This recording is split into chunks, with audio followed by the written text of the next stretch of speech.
सच्चिदानंद सद्गुरू साईनाथ महाराज बाबांनी या ठिकाणी तप केलेला आहे आणि या ठिकाणून बाबा नंतर शिर्डीला गेलेत असा इतिहास कोपरगाव शहरामध्ये आमचे पूर्वज आम्हाला आजही सांगतात। साई मंदिरात आल्यानंतर खऱ्या अर्थाने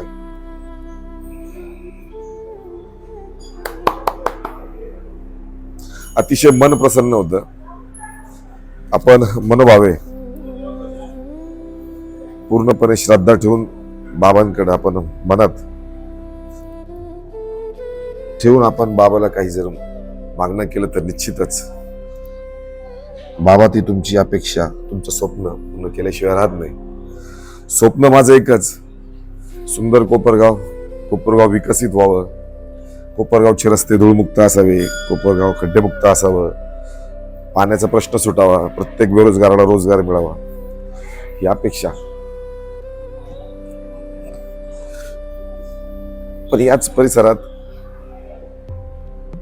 गावातून साई कॉर्नर पर्यंत येईपर्यंत, बाबांच्या मंदिरापर्यंत येईपर्यंत ही अखंड ज्योत बाबांची आजही या ठिकाणी ती पेटती आहे। नमस्कार। या ठिकाणी बाबांचा प्रसाद मिळतो।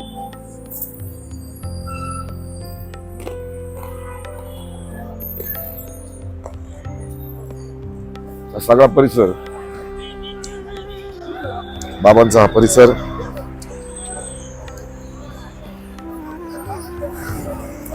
आता साई कॉर्नरला साई मंदिरापर्यंत येत असताना गावातला नागरिक असेल, साई कॉर्नर पासून तर अण्णाभाऊ साठे स्मारकापर्यंत प्रचंड अंधार आहेत। पोलवरचे बरेचसे लाईट त्या ठिकाणी बंद आहेत। लाईट जर बघितले हा बघा पहिलाच पोल, या ठिकाणी कॅमेऱ्यात तुम्हाला पहिला पोल दाखवतो। पहिल्या पोलवरचे लाईट बंद आहेत। इथून जो परिसर चालू होतो संपूर्ण लोकशाहीर अण्णाभाऊ साठे स्मारकापर्यंत पोलवरचे बरेचसे लाईट बंद आहेत। काही पोलवरचा एकच लाईट चालू आहेत।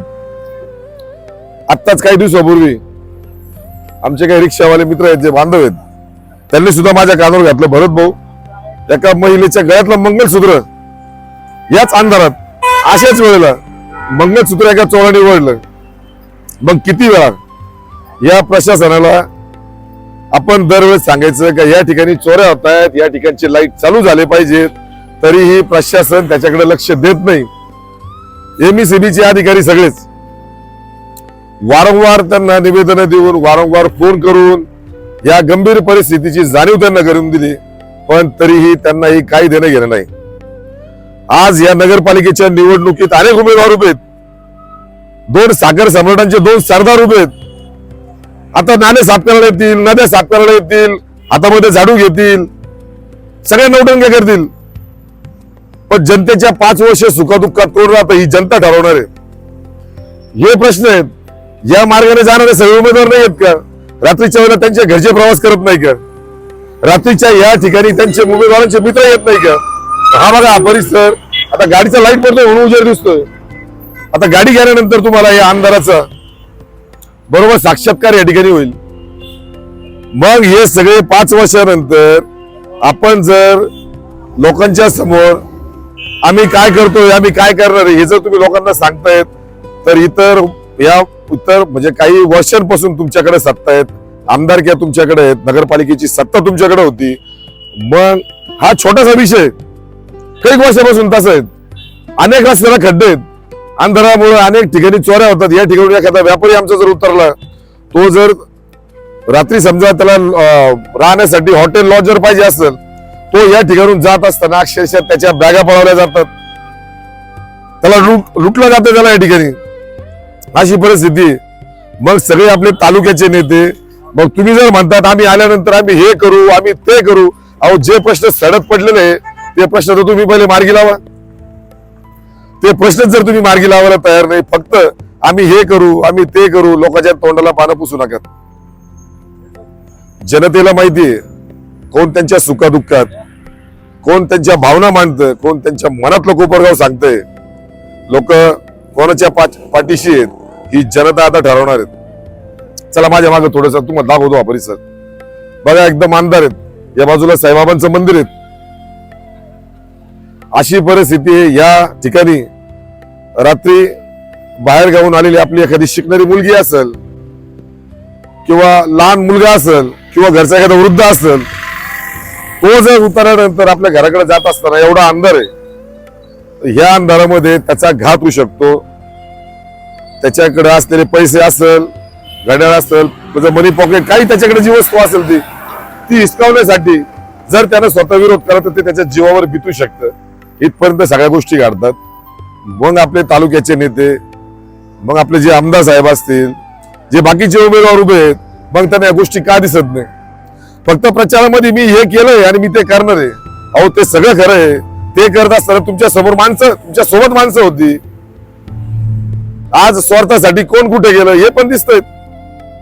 ज्यांना मागच्या पंचवार्षिकला 5 वर्ष जनतेने निवडून दिलं, त्यांनी काय दिवे लावलं ते सुद्धा लोकांनी बघितलं. या सगळ्या गोष्टी असताना सगळ्यांना एकदा संधी दिलेली आहे. दोन्ही पण जे आपले कारखाने आहेत त्यांची आता 2 माणसं उभी आहेत, त्यांनाही संधी दिलेल्या आहेत. अचानक केलेले उमेदवार ज्यांनी निष्ठा, ज्यांनी सतरांज्या उचलल्या, त्या कार्यकर्त्यांना बाजूला ठेवलं आणि अचानक वेळेवर दरवेळेस तेच उमेदवार द्यायचे किंवा नवीन माणसं आणायचे. बाकीच्या कार्यकर्त्यांनी काय सतरांज्या उचलायच्या का?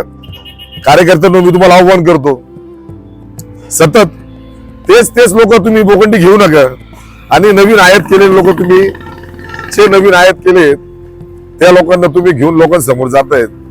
मग तुम्ही काय आयुष्यभर सतरांच्याच उचलायच्यात का? ही गावाची परिस्थिती आहे. परत निवडून आल्यानंतर जैसे देवशीत परिस्थिती राहणार. कोपरगावच्या नागरिकांना ही फार गंभीर परिस्थिती आहे, समजून घ्या. तळमळीनं सांगतो, प्रचंड प्रमाणात धूळ आहे, या रोडला खड्डे आहेत, लाईट नाहीत, अशी परिस्थिती आहे. असे कोपरगाव शहरातील अनेक रस्ते आहेत, अनेक भाग असे आहेत का त्या ठिकाणी लाईटच नाहीत. अनेक आपल्या गल्ल्या अशा आहेत ज्या ठिकाणी कापड बाजार, गोदाम गल्ली, चौक परिसर, या ठिकाणी जी मोठी बाजारपेठ होती ती उद्ध्वस्त झाली अशाच कारणांमुळे. त्याच्यामुळे मी जनतेला विनंती करतो, येत्या 20 तारखेला विचार करा, निर्णय घ्या. कारण आपलं गाव, आपला अभिमान आहे. त्याच्यामुळे आता फक्त ईव्हीएम मशीन पर्यंत जाताना, मतदान करताना 10 सेकंद फक्त विचार करा. आपलं भविष्य, कोपरगावचं भविष्य, तुमच्या मुलाबाळांचं भविष्य, तुमच्या आरोग्याचं भविष्य. आज तुमचं आरोग्य किती धोक्यात आहे हे तुम्ही लक्षात घ्या. हे फार गरजेचं आहे, विचार करण्यासारखं आहे. आज कोपरगाव परिस्थिती पूर्ण वाटोळं झालंय. सत्यानाश कोपरगावच्या मार्केटचं झालंय. पंचक्रोशीतले जर मार्केट बघितले तर जबरदस्त मार्केट आहे, जबरदस्त बाजारपेठ आहे. काही वर्षापासून सांगतो लाईट चालू करा बाबा, लाईट चालू होत नाही. स्थानिकीतले व्यापारी त्यांनी सुद्धा अनेक वेळा सांगितलं. काही वेळा महिलांच्या गळ्यामध्ये मंगळसूत्रे चोरी होतात. एखाद्या रात्री आपलाच कोपरगावला व्यापारी उतरला तर त्याचं पार हिसकवण्यापासून सगळ्या चोऱ्या होतात. पोलीस प्रशासन जागी नाही. पोलीस प्रशासनावर एक तर लोकप्रतिनिधींचा वचक नाही, आमदार साहेब आपला सुद्धा वचक नाही, जे तालुक्याचे युवा नेते म्हणतात त्यांचंही वचक नाही. फक्त निवडणुकीच्या काळात लोकांसमोर यायचं, लोकांना फक्त गोल गोल बोलायचं, गंडा घालायचा, मतं मिळवायची आणि परत जायचं ते व्हायचं. परत 5 वर्षांनी पुढच्या निवडणुकीला जायचं. अहो या कोपरगावकरांचे यातना कोण बघणार हो? त्यांचं दुःख कोण बघणार? त्यांच्या दुःखाला कोण वाट दाखवणार? कोपरगावकरांनो, आता निर्णय घ्या. आता विचार करण्याची वेळ आहे. आता परिवर्तन करण्याची गरज आहे. मशाल या चिन्हावर सौ सपना भरत मोरे या नगराध्यक्ष पदासाठी उमेदवार आहेत. निष्ठेसाठी विष्ठा नाही खाल्ली, स्वार्थासाठी पक्ष नाही बदलला, पदासाठी पक्ष नाही बदलला. 35 वर्षापासून निष्ठेनं शिवसेनेचं काम केलं. आज उद्धव साहेबांनी जनहितासाठी, लोकांच्या सेवेसाठी, या कोपरगावच्या सेवेसाठी आज मला उमेदवारी दिली आहे. सपना भरत मोरे यांना प्रचंड बहुमताने निवडून आणा. कोपरगाव तुमच्या मनातलं सुंदर कोपरगाव, कोपरगावचा विकास केल्याशिवाय शांत बसणार नाही. जय हिंद, जय महाराष्ट्र, जय संविधान.